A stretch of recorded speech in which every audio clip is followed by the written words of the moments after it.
দুনিয়ার কথা সরা সবই তো গুনাইছে, একটা ড্রেন ঠিক আছে, দেশে অন্য দেশে নাই ড্রেন নাই, অবস্থা হয়েছে খারাপ। কি খারাপ? যত নোংরা পানি এদিকে আসছে, ছেলে পিলে গেছে, পড়ে গেছে, নিজের কাপড় ধরে নোংরা হয়েছে। খারাপ ভালো তো আছি যেন ভালো করে দেয়, সব কথারই জানছে, প্রধানেরা জানে না, প্রধানেরা তো জানছে। এখানে বাড়ি নোংরা পায়ে দিয়ে ঘরে ঢুকছি, ঘর থেকে বাড়াচ্ছি, প্রধানকে বলছি চালা করেন, নিমলকে বলছি চালা করেন না, কারোর হাত নাই বের করছে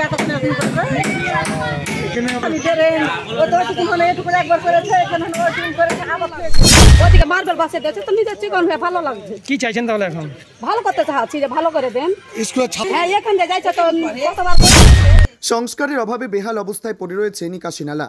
বৃষ্টি পড়তেই চরম সমস্যায় পড়েছেন মুর্শিদাবাদ জেলার রঘুনাথগঞ্জ বিধানসভার লক্ষ্মীজোলা গ্রাম পঞ্চায়েতের বাবুপুর বালিপাড়ার বাসিন্দারা। বৃষ্টির জল বেরোনোর কোনো জায়গা নেই, সেই জল ঢুকে পড়েছে বাড়িঘরে, এমনকি দোকানেও। একদিন বৃষ্টি হলে দীর্ঘদিন ধরে জমে থাকছে বৃষ্টির জল, জলে পচন শুরু হয়ে ছড়াচ্ছে দুর্গন্ধ। বৃষ্টির জলের সাথে আবর্জনা মিশে আরও সমস্যা বৃদ্ধি হচ্ছে। স্থানীয়রা এলাকার নিকাশি ব্যবস্থা সংস্কারের দাবি জানিয়েছেন পঞ্চায়েত প্রধানকে। বারবার জানানো হলেও জমা জল নিকাশির জন্য কোনো ব্যবস্থা গ্রহণ করছে না প্রশাসন। পঞ্চায়েত প্রধান সহ প্রশাসনের বিরুদ্ধে ক্ষোভ প্রকাশ স্থানীয় বাসিন্দাদের। বাবুপুর বালিপাড়া জনবহুল এলাকা, ঘনবসতি থাকার জন্য এই এলাকায় বৃষ্টির জল নিকাশি করার জন্য ড্রেন তৈরি করা হয়েছিল পঞ্চায়েতের উদ্যোগে, তবে দীর্ঘদিন সেই নিকাশি নালার কোনো সংস্কার করা হয়নি। তারই জেরে বর্তমানে বেহাল দশা। এ বিষয়ে কি বললেন স্থানীয় পঞ্চায়েত সদস্য ও প্রধান, শুনুন। ব্যুরো রিপোর্ট, এসটিভি নিউজ, সময়ের সাথে সত্যের সন্ধানে। ধন্যবাদ। অভিযোগ বলতে দেখছেন যে এই সামান্য বৃষ্টিতে রাস্তার কী অবস্থা। উপরন্তু আপনাদের একটা ড্রেন দেখিয়ে আনলাম, যে ড্রেনটি টাকা 2021 সালে বর্তমান যিনি প্রধান তৎকালীন এই বোর্ডের মেম্বার ছিলেন উনি আত্মসাৎ করেছেন, ড্রেনটি এখনও সম্পূর্ণ করতে পারেননি। এবং এই ড্রেনটি নিয়ে দীর্ঘদিন যাবৎ আমি পঞ্চায়েত প্রধানের সঙ্গে আলোচনা করি, উনি নানা বাহানায় আমাকে অবহেলা করে। পুনরায় বিডিও অফিসের কাছে আমরা কমপ্লেন জমা দিই, রিসিভ কপি আমার কাছে আছে, দেখুন। আমি সম্ভবত 5/11/2024 বিডিও অফিসে কমপ্লেন করেছিলাম, তার পরিবর্তে বিডিও সাহেব কোনো স্টেপ নেননি এবং প্রধান তো কোনো স্টেপই নিচ্ছেন না। তো আপনাদের মারফত আমার একটাই অনুরোধ, তার কাছে আমি দৃষ্টাকর্ষণ করছি মাননীয় মন্ত্রীর কাছে, যে আপনাদের অনেক ক্ষমতা, অনেক পাওয়ার আছে, আপনাদের মারফত এই ড্রেনটি, এই রাস্তাটির একটু মানুষের করার সুব্যবস্থা করে দিন। প্রধানকে দীর্ঘদিন বারবার বলার পরে, যেহেতু উনি টাকাটা 2021 সালে আত্মসাৎ করেছিলেন, নতুন টেন্ডার করার ক্ষমতা নেই, তো উনি চাইছেন যে কোনো ওয়ার্ড থেকে আবার চুরি করে এনে এখানে ড্রেনটি করে দেবেন। কিন্তু আমার বক্তব্য হলো যে এই ওয়ার্ডের ড্রেনটি 2021 সালের টাকা আত্মসাৎ হয়েছে, আমরা এখনও কেন সহ্য করে থাকবো? উনি যেখান থেকে পারেন ড্রেনটি করে দিতে হবে ওনাকে। যদি উনি না করেন তাহলে আগামী দিন সরকারি টাকা আত্মসাৎ করার অভিযোগে ওনার বিরুদ্ধে আইনগত ব্যবস্থা নিতে বাধ্য হবো আমরা। একদম দুর্নীতি হয়েছে।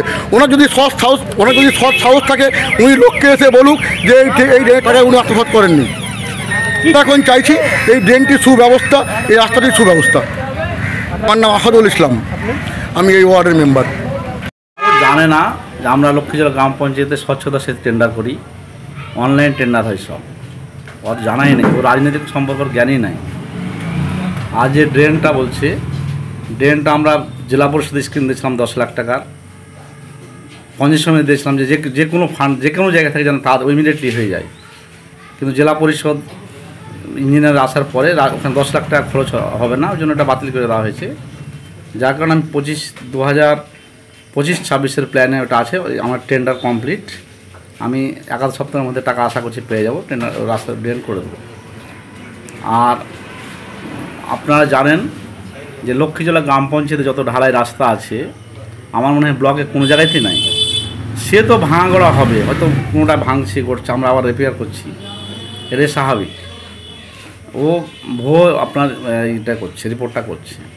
ড্রেন তো বললাম যে আমরা বিডিও সাহেবও জানে, আমি বিডিও সাহেব কপি দেওয়া আছে, আমি আপনাকে বলে দিচ্ছি NIT নাম্বার 5 ড্রেন টেন্ডার হয়েছে। এখন ও এটা রাজনৈতিক ফায়দা তোলার জন্য চেষ্টা করছে।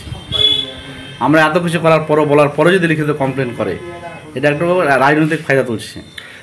আপনারা ঘুরে দেখতে পারেন যে লক্ষ্মীজোলার মতো রাস্তা আমার মনে হয় কোনো জায়গাতেই নাই। সে বৃষ্টি হচ্ছে, সেখানে তো একাট্টু কোনো জায়গাতে জল নিকাশিতে বন্ধ হয়ে আছে। আমরা নিয়মিত খোঁজ খবর নিচ্ছি, দ্রুত যেখানে যেখানে সমস্যা আছে, যেমন রঘুনাথপুরের সমস্যা আছে, আমরা ইমিডিয়েটলি ব্যবস্থা করে দেবো। আজকে বিডিওর সাথে কথা হয়েছে, আমরা যেখানে যেখানে যা সমস্যা আছে আমরা তড়িঘড়ি এটা মেটার চেষ্টা করছি।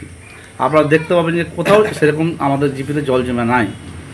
আর একটা জিনিস, যেগুলো রাস্তা নষ্ট হচ্ছে, যে ত্রিমোহনী থেকে কুলগাছি পর্যন্ত রাস্তা তৈরি করেছি, ঢালাই রাস্তার উপর দিয়ে ব্যাপক লোড গাড়ি চালাচ্ছে, তখন তো এই মেম্বাররা কথা তোলে না। আমরা একাধিকবার যোগাযোগ করছি, কিন্তু রাজনৈতিক কারণে এক শ্রেণীর দুষ্কৃতির লোক ওভারলোড গাড়ি নিয়ে আসছে, যার কারণে রাস্তাঘাট নষ্ট হচ্ছে।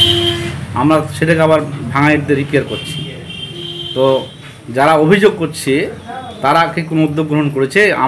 আমরাই যেহেতু আমরা ক্ষমতায় রয়েছি পঞ্চায়েতে, আমরা যথারীতি যোগাযোগ করছি যে না ওভারলোড গাড়ি না চলে, রাস্তাটা না খারাপ হয়। বুঝলেন, কুলগাছি থেকে হাতিবাঁধা রাস্তার টেন্ডার হয়েছে, কাজ হচ্ছে। একটা টুকিটাকি একটা সমস্যা হয়েছে, আমি সামনের সপ্তাহে ইমিডিয়েটলি মিটিং ডেকে ওটা আমরা রাস্তার কাজ চালু করার চেষ্টা করছি। সেটা জেলা পরিষদের কাজ, কিন্তু যেহেতু আমার এলাকাটা হচ্ছে, আমি তড়িঘড়ি ওটাকে মিটিংটাকে সমাধান করার চেষ্টা করছি।